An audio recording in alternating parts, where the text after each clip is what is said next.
Kwa hiyo imekwaje? Kumbe ukifumaniwa hata na mwili mkubwa kama wangu, unakuwa mdogo sana. Mume wake katufuma, kidogo anipasua hizi. Kwa hiyo unataka kusema kwamba umeshindwa kabisa, si ndio? Sasa unzani nitafanyaje? Yaani utafanyaje kuhusu nini?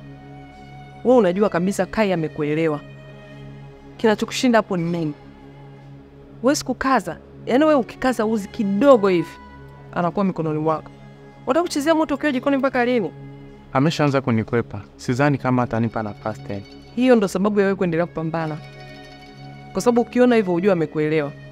Sasa hapo ndo pa kung'ang'ania, yani hapo ndo pa kukaza. Okay. So, umejuaje hii situation? Yaani umejuaje kwamba kuna hii situation? Mimi na mtu wangu